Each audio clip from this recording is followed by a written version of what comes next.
What's going on, dudes? It's your boy, Andy Matrix, and Square Enix has had too many losses in the past 4 years.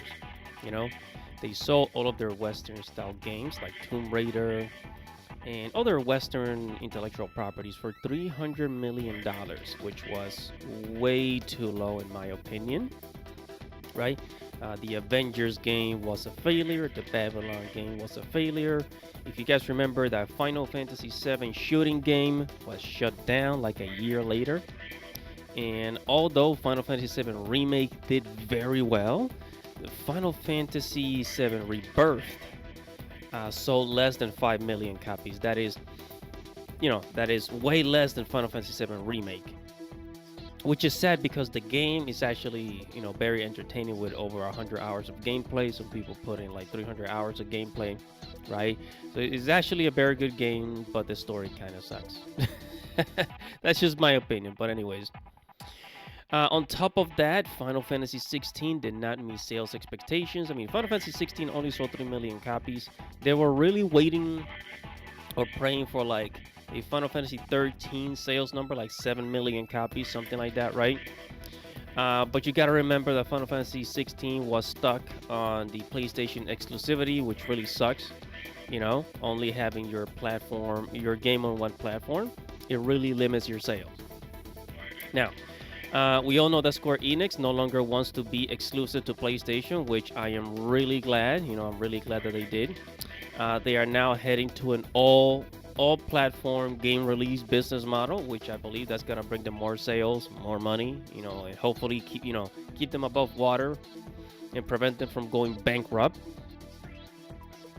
They want to release more games per year, like they once did in the 2000s. Because back then, I remember that Square Enix would release multiple games, like 2, 3 games in one year, and millions of sales per year. It was really good. It was really good back then. This and despite of this decision, Square Enix has not announced any new games coming for 2025. Right, so there's been like no announcement. We don't really know what's coming in 2025 from Square Enix. The only game that actually has like a release date or has been announced is Dragon Quest 1 and 2 Remake for 2025. And aside from that, everything else is on hold. And I can understand why. I think I know why. It seems that Square Enix is going back to the drawing board. And after seeing how Final Fantasy 16 did, and did not meet sales expectations, they are very careful with their new releases, right? They wanna sell as many copies as possible, and exclusivity really sucks. Exclusivity really sucks because, for example, let's say if Final Fantasy 16 or Final Fantasy 7 Rebirth were on the Nintendo Switch, it would sell millions and millions of copies. It would actually do very well because the Nintendo Switch is a big platform with over 100 million users. So it would have done extremely well. But that's not the case for the simple fact that PlayStation 5 has only sold about 55 million copies, which is much less than the PlayStation 4. Okay, the PlayStation 4 has a user base of 100 million users.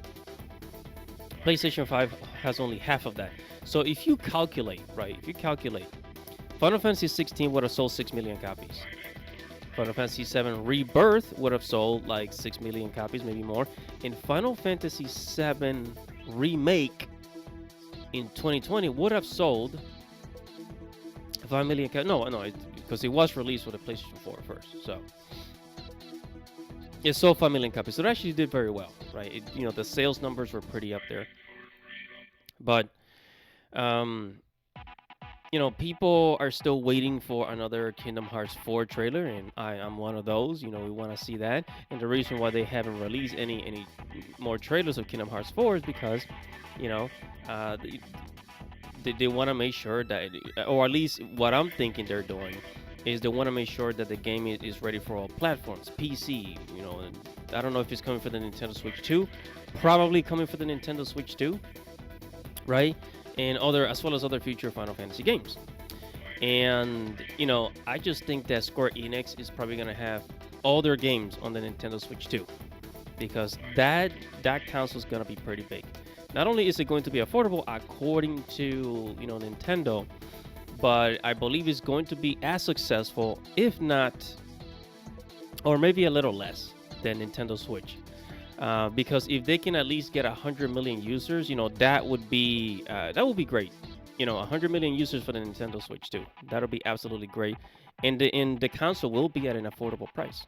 You know, and that's just part of my business predictions for Square Enix, looking at the trajectory in which they're going. Just more games for the Nintendo Switch too. So they could just be waiting for the console to come out and see how many copies it sells. If it sells a good amount on the release date, even in this bad economy, then they're gonna be porting more of their games into the platform, right? They have Final Fantasy X for every single platform, I believe, for PC, all PlayStation consoles, and I think for the Xbox as well, if I'm not mistaken, right? And also Square Enix has seen what companies like Sweet Baby Inc. do to their brand, so I'm sure they are being very careful with the decisions next time. Probably, they don't want to get involved with Sweet Baby Inc. again. Square Enix seems to be heading in the right direction after many years of trying to be a Western-style gaming company. Um, I'm, I'm really glad that's over. But hey, let me know what you guys think. Make sure to comment below, like this video, share this video, subscribe to the channel. Hit the notification bell for future notifications. Guys, it's your boy Andy Matrix, and I'll see you in the next video. Godspeed, baby.